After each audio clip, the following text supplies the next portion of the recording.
अस्सलामुअलैकुम वरहमतुल्लाहि वबरकातुहू।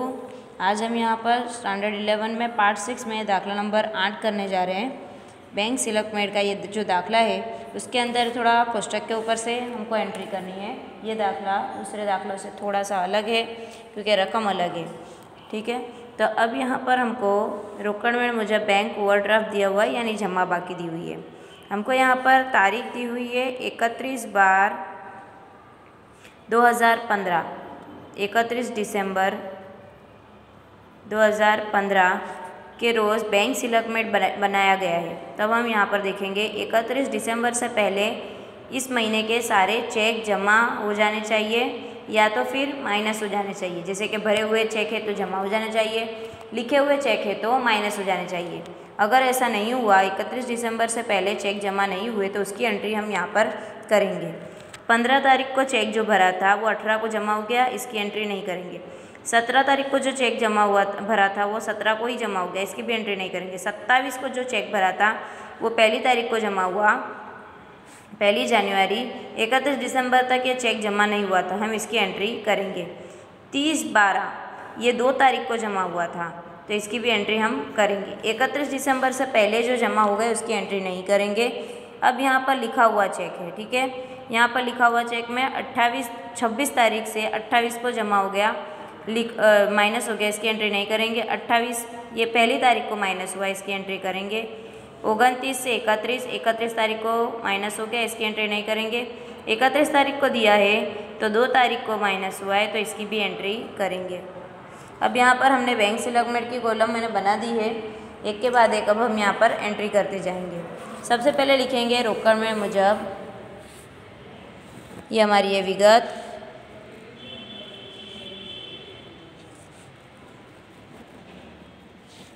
उधार और जमा रकम। स्टार्टिंग में रोकड़ में मुजब बैंक ओवरड्राफ्ट, रोकड़ में मुझे बैंक ओवरड्राफ्ट 710 रुपये जमा बाकी। अब उसके बाद पहली एंट्री, बैंक भरेल परंतु जमा नहीं थયેલ चेक। तुम्हारे 2 चेक ऐसे थे जो भरे हुए थे लेकिन जमा नहीं हो सके थे। ये 2 चेक ऐसे थे 4000 और 4600 और 1500, 4600 और 1500 के 2 चेक ऐसे थे जमा नहीं हुए थे। तो जमा नहीं हुए थे तो हमको उसको जमा करना है 6100। नंबर 3 में लखेल परंतु रजू नहीं थયેલ चेक। यहाँ पर भी 2 चेक ऐसे लिखे हुए लेकिन रजू नहीं हुए। दूसरा और चौथा 9300 और 1300, 9300 और 1300, तो यहाँ पर उधार बाजू पर 10,600। चौथा नंबर की एंट्री, बैंक के पासबुक में जमा करेल व्याज 400 रोकड़ मेळમાં ભૂલથી વ્યય बाजू नोंधेल छे। बैंक ने पासबुक में, चलो अभी यहाँ पर ये हमारी कैश बुक है और ये हमारी यहाँ पर पासबुक है। कैश बुक में एक आय बाजू होता है और एक व्यय बाजू होता है। पासबुक में एक उधार बाजू होता है और एक जमा बाजू होता है। उधार यानी माइनस और जमा यानी प्लस। आय यानी पैसे आना और व्यय यानी पैसे जाना। देखो दोनों में एंट्रीज उल्टी है। आय यानी पैसे आना यानी प्लस होगा और व्यय यानी पैसे जाना माइनस होगा, जबकि पासबुक में उधार बाजू पर माइनस और जमा बाजू पर प्लस होता है। अब हमको यहाँ पर रकम में जो दिया हुआ है, बैंक के पासबुक में जमा करेल, बैंक ने पासबुक में यहाँ पर एंट्री की थी जमा करेल जे व्याज 400 रोकड़ मेळમાં ભૂલથી व्यय बाजू नोंधेल छे। यहाँ पर 400 रुपये जमा में लिखे थे तो इसने क्या किया, भूल से यहाँ पर व्यय बाजू लिख दिया है। 400 प्लस में लिखने थे तो 400 माइनस में लिख दिए। तो हमको क्या करना पड़ेगा, ये माइनस में है तो पासबुक में भी हमको क्या करना पड़ेगा, माइनस। यहाँ पर माइनस में एंट्री है तो हमको पासबुक में भी क्या करना पड़ेगा, माइनस में। लेकिन कितने रुपये, 800 रुपये, डबल रुपये। ऐसा क्यों, वो इसलिए क्योंकि यहाँ पर जो पासबुक में अभी जैसे कि हमारा टोटल है 10,000, अब हमने यहाँ पर बताया कितना 400, तो उसका टोटल हो गया 10,000, यहाँ पर 10,400 हो गया, और यहाँ पर हमारा टोटल था समझो 10,000। अब हमने यहाँ पर माइनस में बताया तो इसका टोटल कितना हो गया 9,600। अब अगर हम यहाँ पर सिर्फ 400 प्लस करेंगे तो इसका टोटल कितना बचाएगा बताएगा 10,400 बताएगा। तो 10,400 और 10,400 सेम हो जाएंगी, लेकिन यहाँ पर तो अभी भी 9,600 बता रहा है, इसलिए हमको यहाँ पर ये जो प्लस किया है उसको तो पहले माइनस करना पड़ेगा, और ये जो रकम माइनस की है वो भी माइनस करनी पड़ेगी। 400 और 400 800 माइनस करने पड़ेंगे, तब यहाँ पर टोटल रकम 10,400 में से टोटल रकम यहाँ पर माइनस होगी तो कितना बचेगा 10,400 यहाँ पर जो हो गया है, तब उसमें से 800 रुपये माइनस करेंगे तो यहाँ पर दोनों का टोटल सेम हो जाएगा 9,600। तो इसलिए हम यहाँ पर लिखेंगे बैंक ब्याज भूलथी केसबुक में व्यय बाजू लखेल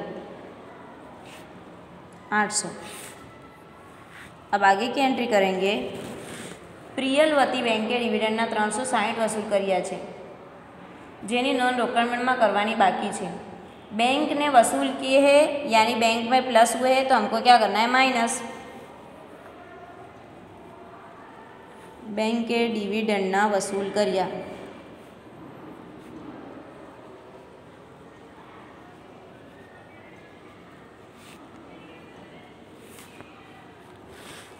ओवरड्राफ्टना व्याजना 120 बैंक के पासबुक में नोंधेल। ओवरड्राफ्ट का ब्याज, बैंक सिलक का ब्याज और ओवरड्राफ्ट का ब्याज अलग अलग चीज़ें हैं। बैंक सिलक का ब्याज ऐसा होता है, बैंक में हमारे पास पैसा होता है, जैसे कि रोकड़ सिलक में रोकड़ हमारे पास हाथ पे होती है, बैंक सिलक में पैसे हमारे बैंक में होते हैं, तो उसका ब्याज बैंक हमको देती है। लेकिन जब हमारे को कारोबार में 2,000 5,000 10,000 एक लिमिट में पैसों की जब ज़रूरत पड़ती है तो बैंक हमारे को कुछ पैसा उधार देती है, तो तब उस वक्त हमारा खाता ओवरड्राफ्ट में चला जाता है। बैंक सिलक यानी हमारा खुद का पैसा खाते में होना, ओवरड्राफ्ट यानी बैंक के पास हम थोड़ा पैसा लेते हैं कारोबार के लिए, वो कारोबार के करंट अकाउंट में बैंक ओवरड्राफ्ट की फैसिलिटी देती है। तो हम बैंक के पास से पैसे जो लेंगे तो उस वक्त बैंक हमारे पास से ब्याज सूद वसूल करती है, इंटरेस्ट। अगर बैंक में हमारा खुद का पैसा है तो उसके ऊपर बैंक हमको इंटरेस्ट देगी, और अगर हमने ओवरड्राफ्ट लिया है तो हमको बैंक को इंटरेस्ट देना है।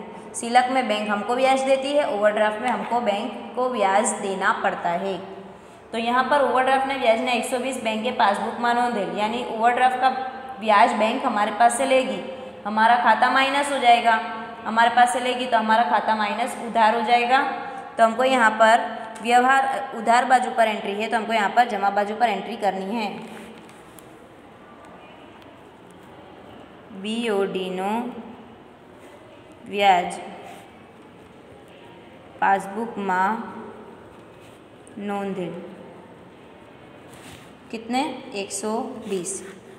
नंबर 7 चेक द्वारा करेल वेचाणना 2300 बैंक के प्रियलना अंगत खाता में नोंधेल है। अभी हमारा यहाँ पर अकाउंट जो बैंक में होते हैं तो पर्सनल अकाउंट्स भी होते हैं और प्रोफेशनल अकाउंट्स भी होते हैं। जो हमारे कारोबार के लिए हम जो कारोबार के लिए धंधे के लिए अकाउंट खोलते हैं वो हमारे प्रोफेशनल अकाउंट्स होते हैं, और जो हमारे ज़ाती इस्तेमाल के लिए हमारे खुद के खर्चे का हमारा अपना अकाउंट होता है वो पर्सनल अकाउंट होता है। एक ही इंसान के 2-3 अकाउंट्स भी बैंक में होते हैं। तभी यहाँ पर हमने फ़रोग किया था, बेचान किया था, तो उसके 2300 रुपये की एंट्री बैंक के हमारे खाते में प्रोफेशनल अकाउंट में, जब माल बेचा है तो प्रोफेशनल अकाउंट में करनी चाहिए थी, जिसके बदले उसने हमारे पर्सनल अकाउंट में की है। तो यहाँ पर हम प्रोफेशनल अकाउंट में एंट्री करेंगे। माल फ़रोख होता है तो पैसा जमा होता है, तो इसलिए हम जमा बाजू पर एंट्री करेंगे 2300। चेक द्वारा वेचाण जेनी नोंध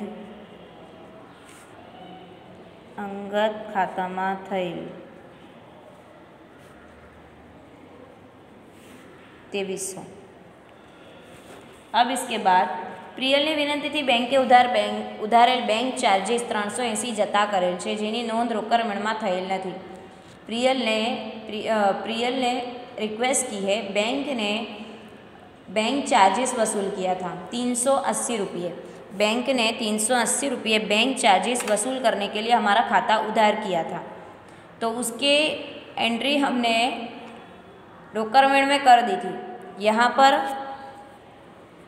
जैसे कि ये कैश बुक है और ये पासबुक है, तो बैंक ने हमारे पास से माइनस कर दिया था। बैंक चार्जेस बैंक वसूल करती है, तो हमने यहाँ पर माइनस कर दिया था। लेकिन हमने रिक्वेस्ट की, हमारा कारोबार काफ़ी अरसे से चल रहा है, तो बैंक ने हमारे चार्जेस को कैंसिल किया है।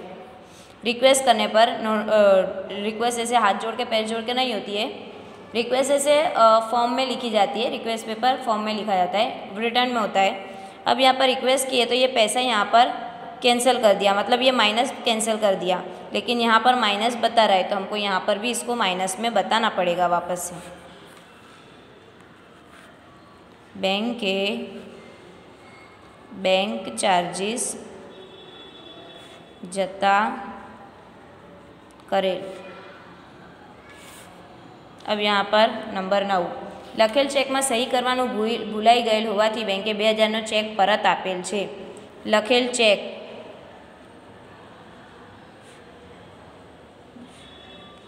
परत आपेल, लिखा हुआ चेक माइनस होता है, ठीक है, लेकिन यहाँ पर लिखा हुआ चेक माइनस होता है, लेकिन माइनस हुआ ही नहीं है, जमा हुआ है। लिखा हुआ चेक यहाँ पर माइनस होता है, तो यहाँ पर भी माइनस होता है, लेकिन वो चेक रिटर्न आया, यानी वो अभी भी पैसा कटा नहीं है, जमा बता रहा है, तो हमको उसको वापस से माइनस बताना है। नंबर 10, બેંકોમાં વસૂલાત માટે મોકલેલ હુંડીના 3000 બેંકે 110 ચાર્જીસ લઈ વસૂલ કરેલ છે। अब यहाँ पर डबल एंट्री है। वसूलात માટે મોકલેલ હુંડીના, बैंक ने वसूलात के लिए हुंडी भेजी थी। हुंडी का चैप्टर नेक्स्ट सेमेस्टर में आएगा। वसूलात के लिए हुंडी भेजी थी, जिसके 3000 रुपये बैंक ने वसूल कर लिए। बैंक के वसूलेल हुंडी, तो हमारे खाते में पैसा आया 3000 रुपये। बैंक के वसूलात માટે મોકલેલ હુંડીના 3000 બેંકે 100 ચાર્જીસ લઈ વસૂલ કરેલ છે। जो हुंडी वसूलात होके आई है, तो उस वक्त हमारा पैसा 2000 रुपये बैंक में जमा हुआ है, तो हमको यहाँ पर उधार करना है। कितने हैं? 3000। अब ये जो पैसा आया, उसका बैंक ने हमारे पास से चार्ज लिया है। बैंक के चार्जिस लीधेल। जब बैंक ने हमारे पास चार्ज लिया तो हमारा खाता उधार हुआ है। चार्ज वसूल करेगी तो हमारा खाता उधार होगा। हमको यहाँ पर क्या करना है? जमा करना है। हो गया दाखला। अब यहाँ पर टोटल करना है। यहाँ पर ऊपर उकड़ में लिखा है, नीचे पासबुक लिखेंगे।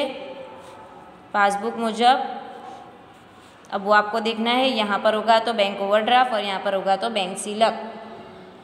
आपको टोटल करना है और बाकी भी निकालनी है। बैंक सिलक आएगी आंसर में। अब यहाँ पर टोटल करना है, बाकी निकालनी है, वो आपको खुद कर लेना है, ठीक है। अब नेक्स्ट पीरियड में हम दूसरा दाखला करेंगे। अभी के लिए अल्लाह हाफिज़।